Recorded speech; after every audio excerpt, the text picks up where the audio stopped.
প্রতিদিন একঘেয়েমি চিকেন খেতে খেতে যখন বিরক্ত লাগে তখন একটু এক্সপেরিমেন্ট করতে হয়। আর চিকেন আসলে বিভিন্নভাবে খাওয়া যায়, আর আমাদের বাসায় যেহেতু প্রায় প্রত্যেক দিনই চিকেন রান্না করতে হয় বাচ্চার জন্যে, তো মাঝে মাঝে একটু অন্যভাবে রান্না করার ট্রাই করি আমি। যেমন আজকে ধরুন না, আমি প্রথমে এই চিকেনটাকে পেঁয়াজ আর কি রান্না করার জন্য পেঁয়াজ আর টমেটোটাকে সুন্দর করে তেলের মধ্যে কিছু সময় একটুখানি ভেজে নিয়েছি। আর এই পেঁয়াজটা কিন্তু আমি অলরেডি দিয়ে দিয়েছি। পেঁয়াজটা ভাজা ভাজা হচ্ছে, বেশি একদম লাল করব না, জাস্ট কাঁচা গন্ধটাকে দূর করব। কাঁচা গন্ধটা যখন দূর হবে দেন ওর মধ্যে কিন্তু আমি টমেটোটা দিয়ে দেব। কিছু সময় ভাজা ভাজা হচ্ছে, আমি বেশ কিন্তু খানিকটা তেল দিয়েছি এবং এটাকে সুন্দর করে নাড়াচাড়া করে দিচ্ছি। আর এ পর্যায়ে আমি এখন দিয়ে দেব টমেটো।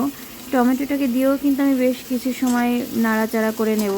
টমেটোটা একদম গলে যাবে না, ওই কাঁচা গন্ধটা দূর হওয়া পর্যন্ত অপেক্ষা আর কি। সুন্দর করে মানে পেঁয়াজ আর টমেটোটাকে ভেজে নিচ্ছি। দেন তারপরে কিন্তু এটাকে আমি বাটিতে তুলে রাখবো। বাটিতে তুলে এটাকে আমি ঠান্ডা হতে দেব।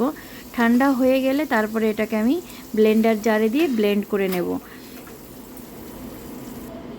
আর তেলের মধ্যে এটা কিন্তু দিয়েছি কারি পাতা। কারি পাতাগুলোকে একটু সুন্দর করে মচমচা করে ভেজে নেব। ভেজে নিয়ে এটাকেও আমি তেল থেকে উঠিয়ে রাখবো।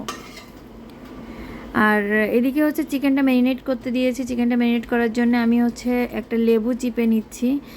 আর লেবুর পুরো রসটা আমি চিকেনের মধ্যে দিয়ে দেব। তারপরে কিন্তু আমি এখন দেব হচ্ছে গোলমরিচের গুঁড়া। এই চিকেনটাতে কিন্তু একদমই আমি লাল ঝাল মানে শুকনো লঙ্কা ব্যবহার করব না, বা অন্য তেমন কোনো মশলা ব্যবহার করব না। এটা মেইন ইনগ্রেডিয়েন্টস হচ্ছে এই গোলমরিচের গুঁড়া, লবণ আর হচ্ছে একটু তেল দিয়ে এটাকে আমি সুন্দর করে মাখিয়ে রাখবো। মাখিয়ে বেশ 15-20 মিনিট আমি রেখে দেবো। এবার হাতে আমার সময় কম ছিল, এই জন্য আমি বেশি সময় রাখতে পারিনি। যাদের হাতে সময় বেশি থাকে তারা কিন্তু আরও অনেক সময় চাইলে রাখতে পারে, কারণ এই ম্যারিনেশনটা না যত সময় হয় তত বেশি ভালো হয় খেতে, কারণ মশলাটা মাংসের মধ্যে ঢুকে যায়, মাংসকে সফট করে। আর এদিকে কিন্তু আমি ওই যে পেঁয়াজ কারি পাতা ভেজে রেখেছিলাম ওই কড়াইতে আরও কিছুটা তেল দিয়ে দারচিনি, এলাচ, লবঙ্গ এগুলোকে দিয়ে সুন্দর করে আমি হচ্ছে আলতো হাতে এগুলোকে ভেজে নেব। সুন্দর করে ভেজে নেওয়ার পরে কিন্তু আমি কিছু থেতো করা রসুনটা এখানে দেব। রসুনটাকে কিন্তু আমি বেটে নেইনি, এটাকে জাস্ট থেতো করে নিয়েছি, কারণ এই থেতো রসুনটাই যখন খাওয়ার সময় মুখে পড়বে না, ওটার একটা আলাদা ভালো লাগা কাজ করবে। আর এখন এই ম্যারিনেশন করা চিকেনটাকে আমি ফুল দিয়ে দিচ্ছি। এবার এটাকে আমি বেশ মানে কষিয়ে কষিয়ে রান্না করব, কারণ এর মধ্যে লবণ দেওয়া আছে, এভরিথিং সব কিছুই দেওয়া আছে, শুধুমাত্র জালটাকে কমিয়ে রেখে এটাকে রান্না করতে হবে।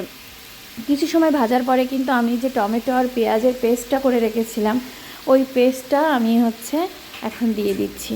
দিয়ে কিন্তু আরও কিছু সময় এটাকে মানে এই মাংস রান্নাটা আসলে আলতো হাতে কষাতে হবে। শুধু কাজ হচ্ছে আপনার চুলার জালটাকে কমিয়ে দিয়ে কষিয়ে কষিয়ে রান্না করা। এতে তেমন অর্থে কোনো পানিও ইউজ করা হবে না। জাস্ট আমি একটু হলুদ দিচ্ছি একটু কালারের জন্যে, কারণ হচ্ছে যেহেতু মানে লাল লঙ্কা দেইনি, আর একটুখানি হলুদটা দিলে কালারটা একটু বেশি ভালো হয়, এই জন্য আমি হলুদটা দিচ্ছি। আর ওই যে ব্লেন্ডারের জারটা ধুয়ে একটুখানি জল দিচ্ছি, ব্যাস, আর কোনো জল কিন্তু এটাতে পড়বে না। এবার এটাকে মানে কয়েকবার ঢাকা চাপা দিয়ে দিয়ে কিন্তু আমি এটাকে রান্না করে নেব। খেতে কিন্তু দুর্দান্ত হয়েছিল। আর এই রেসিপিটা এরকমভাবে অনেকে করে, বাট আমি ওখানে একটু নিজস্বতা করেছি আর কি, যেটা হয় যে টমেটো বাটা সাথে কারি পাতা চিকেন অনেকেই করে কিন্তু অন্যভাবে করে, আমি যেভাবে করেছি ঠিক এভাবে করে এমনটা নয়। এটা আমি নিজে থেকেই কিছুটা মানে ইনোভেশন যেটা বলে আর কি, কিছুটা করেছি আর কি ইনোভেশন। আর এই যে আমি ঢাকা চাপা দিয়েছিলাম, উঠিয়ে ফেলেছি। আর কষানোর এ পর্যায়ে কিন্তু আমি ভেজে রাখা কারি পাতাগুলোকে দিয়ে দেব।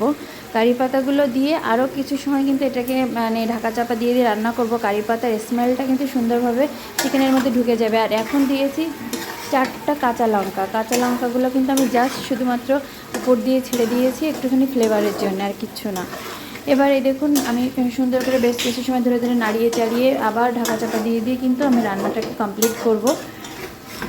আর একদমই গ্রেভি থাকবে না, জাস্ট তেলটা উঠে উঠে আসবে। এই দেখুন অলমোস্ট রান্নাটা কিন্তু কমপ্লিট হয়ে গেছে, কালারটা কিন্তু বেশ সুন্দর এসেছে।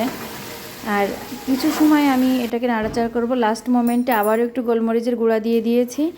আর তারপরে একটু নাড়াচাড়া করে কিন্তু আমার রান্নাটা একদম রেডি হয়ে যাবে। আমি এটাকে নামিয়ে নেব। এই যে আমি সুন্দর করে এই যে রেডি, একদম ফাইনাল লুক আমার চিকেনের। দারুণ খেতে হয়েছিল।